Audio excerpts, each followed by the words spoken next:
Fortnite Chapter 2 Season 7 has officially came to an end, and the teasers for Season 8 are already rolling out. And what better time to review Season 7? Just go back on it. This awesome season. So we're going to be reviewing the season by going through 5 topics. Battle Pass, theme, new items and weapons, map changes, live events. We'll be rating all of them out of 10, and we'll be using everybody's favorite math thing, division, to get our final score. So let's get straight into this. First off, we have the Battle Pass. This Battle Pass was an interesting Battle Pass, and I know the community is kind of mixed on it, to be honest. First off, at the first skin in the Battle Pass was Chimera, and he is probably one of the best skins in the Battle Pass. He is customizable, which is super cool, and yeah, to be honest, I love making combos with the Chimera skin. Then we have Sunny, a pretty basic skin, but not a bad one. I really like her pickaxe. After that, we have Gugamon, probably not my least favorite in the Battle Pass. At first I didn't even know it was a collab, but then when I found out it was a collab, I thought that was really cool. How someone like Gugamon somehow got into Fortnite, and especially the Battle Pass. That's weird. That was weird. Then we had Joey. It's a double agent, an alien in disguise, working for IO, working for both of them. Kind of like Bruce from Chapter 2, Season 2. Then we have Zig. He was basically there planting, not planting, just like planting all the alien parasites and stuff around different locations. That's what he was doing, yeah. Then it was Dr. Sloan. She's like the big brain one who almost had us die in the live event. And then we had Rick at tier 100. That's a really cool tier 100 skin. And then for the secret skin, we had Superman, which was really cool. I think the worst skin in that Battle Pass was definitely Zig, but the Battle Pass wasn't bad. I don't think it was as good as Chapter 2, Season 2, Season 3. It definitely doesn't beat Season 6. I think Season 6 is one of the best Battle Passes of all time. That Battle Pass goes hard. That season doesn't go hard, but that Battle Pass goes hard. I'm gonna be giving the Season 7 Battle Pass 8 out of 10. On to the next topic. Next up, we have the theme. Now, the theme of the season was aliens. Kind of similar to Chapter 1, Season 3, but Chapter 1, Season 3 was about astronauts in space, not aliens. So yeah, this season we got aliens. I think the way they executed it was amazing. There's UFOs everywhere. Basically, the aliens are trying to take over the map. It's an invasion. So, I think that's really cool. It's kind of like a theme that, I've thought of it a couple times, and yeah, it's actually really cool and a really clever theme. And so yeah, to be honest, I'm gonna give the theme a 9 out of 10. They executed it really well. It's not the most original thing ever, but at the same time, who cares? It was this season, the way they executed the theme was amazing. So on to the next topic. Let's do this. Next up is the new items and weapons, and instantly this is gonna be a 10 out of 10. Everything in this category is like with this category, the items and weapons is amazing. The inflatable is good for rotation. The railgun is good for taking down UFOs. The plasma cannon is good for knocking down builds.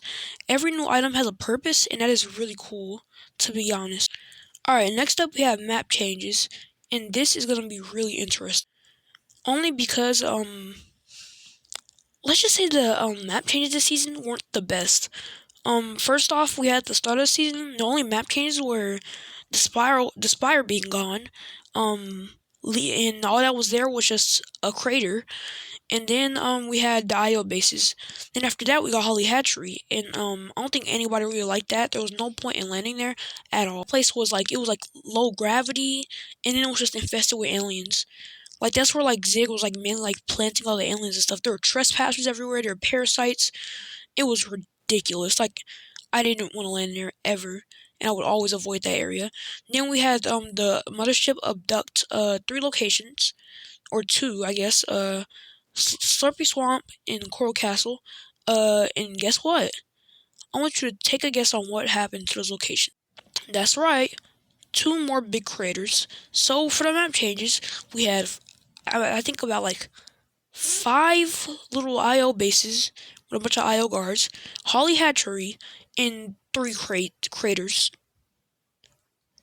I don't like the map changes this season, but I have a feeling that season 8 is gonna bring some really cool map changes, especially after the live event with the cubes basically like obliterating the map. So yeah, that's exciting. But I'm gonna give the new map changes a 3 out of 10. All right, next up is the live events. This season we had two live events, which were the Ariana Grande event and the Operation Skyfire.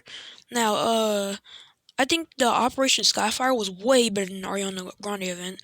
And to be honest, I wasn't that hyped about the Ariana Grande event for one reason. Now let me explain. When the Travis Scott event came, we thought it was gonna be like the Marshmallow event, where it's just him performing on the stage. But what we actually got was a drug trip. And so when that happened, we were like all crazed out, and people still consider it to be the best event of all time to this day. And yeah, I think it's one of the best events. I think at the time it was probably like the best event. Probably no, I think it was like the second best. I think the end is probably still one of, if not the best event. But yeah, the Travis Scott event, that was surprising.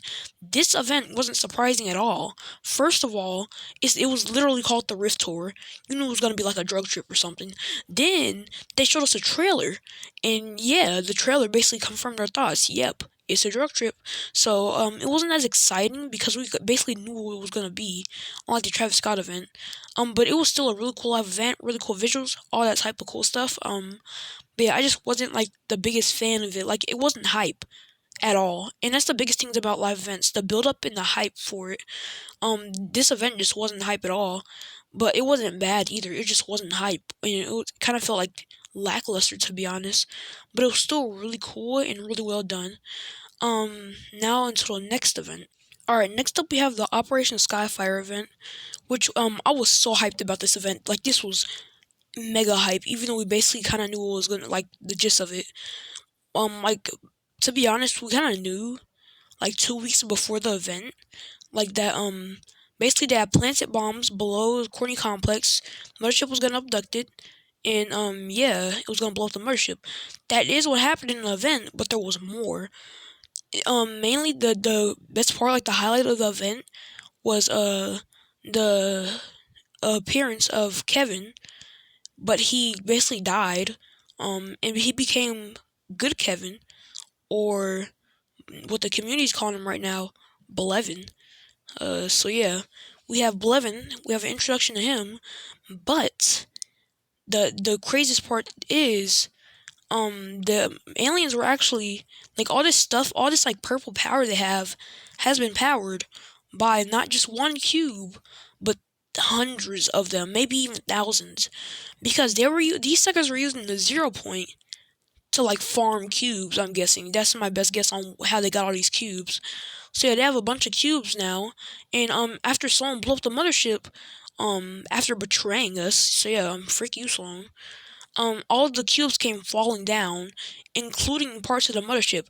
All we thought that was gonna happen was that after the mothership blew up, parts of it were gonna fall down and cause like massive damage to the map.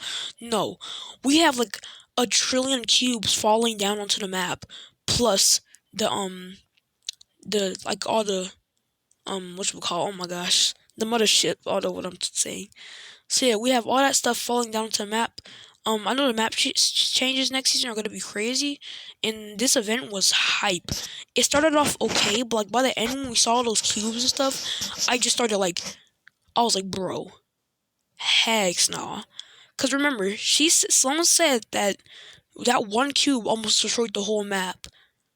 Now there's like 69 of them just chilling around the map. Like, bro, this next season is gonna be crazy. So yeah, I'm gonna give the live events a 9 out of 10. The Operation Skyfire kind of carried it. So after all of that, I can officially confirm that Chapter 2, Season 7 of Fortnite Battle Royale, the Invasion season, was a pretty good season. Actually, a really good season. I watch a YouTuber named Clen. He thinks that this is the best season of all time. Yeah, this season was really good. So yeah, this season is gonna get a good 8 out of 10. It was pretty good. I think it dragged on a little bit. No, it didn't drag on. It didn't drag on. It was just long. The season didn't drag on at all. A season that drags on in my eyes is a season where it's just super long with like no like updates or anything. This season brought in the content, bro. Like the content in this season was ridiculous. Like it was crazy. So yeah, this season brought the content, but I just feel like it kind of like it was a little longer than it needs to be. But it's over in season 8. Yeah, here we come. So yep, like I said, Fortnite Chapter 2 Season 7 gets an 8 out of 10 on my little score. So yeah, thanks for watching. If you enjoyed this video, you can drop a like, and if you want more videos like this, you can subscribe. Only if you want to though. So yeah, see you guys later and bye.